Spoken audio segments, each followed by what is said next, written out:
Hi guys! Welcome to my channel! So by the way guys, pupunta kami ngayon sa Ama at ipapakita ko sa inyo ang iba't ibang mga view dito sa Ama. Dito sa Copenhagen.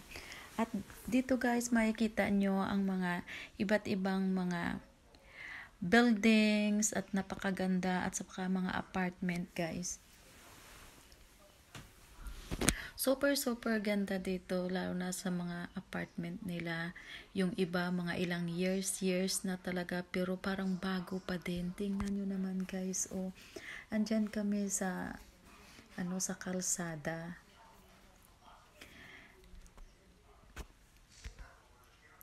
Oh, parang may stoplight dito. At ngayon guys, ayan na naman, iba-iba na naman ng mga view ang nakikita nyo dyan sa kaliwa kanan.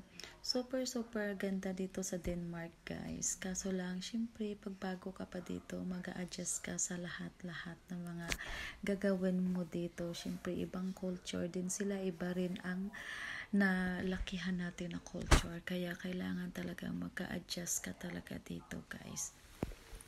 Sa mga bus, train dito, hanggang ngayon nga hindi ko pa rin alam kung paano sumakay ng train at saka bus. So one time naka-experience ako guys, pero dahil hindi ko naman yan palagi ginagawa or daily routine ang pagbabas at pagtitrain sa araw-araw, kaya parang wala akong ideya pa at hindi ko pa memorize ang mga kalsada at mga madadaanan ng mga train at bus dahil lagi naman kami nasa sasakyan. At itong video na to guys, papakita ko lang sa inyo ang mga view dito sa Copenhagen. Kasi itong country na to, hindi naman to talagang malaking country talaga siya. Unlike sa atin dyan sa Pilipinas na talagang malaki ang natin, ang country natin kahit titingnan natin sa mapa.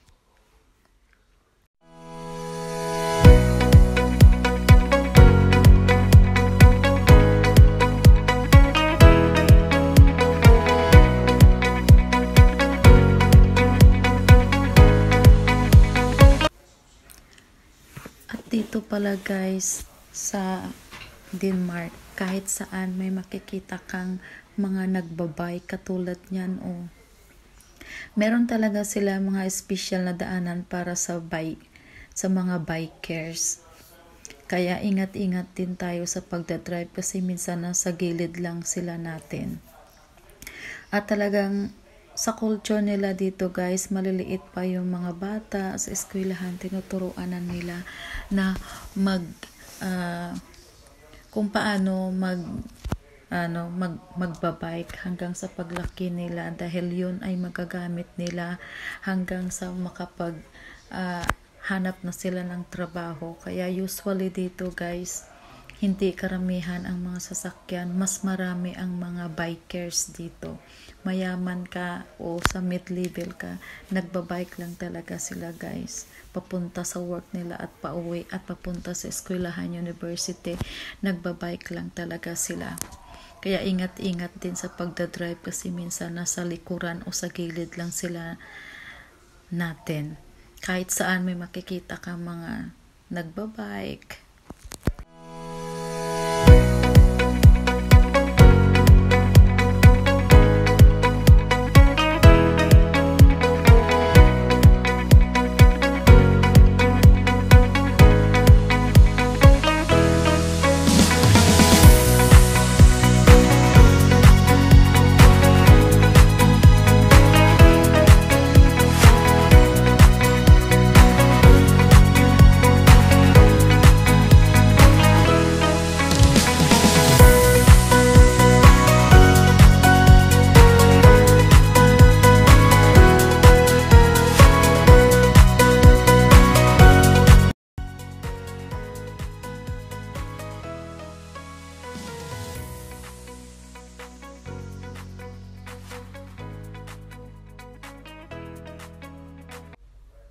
Papasok tayo dito sa mga kabahayan, guys. Para makikita nyo naman yung mga bahay-bahay na style nila dito. Unlike sa atin sa Pilipinas, ganito ang style nila dito sa mga bahay-bahay nila, guys. Tingnan nyo naman sa kaliwa kanan. Ganyan ang mga style na mga bahay dito sa Europe. Kahit sa ang ibang lugar sa Europe, halos magkapare-pareho ang style ng bahay nila, guys.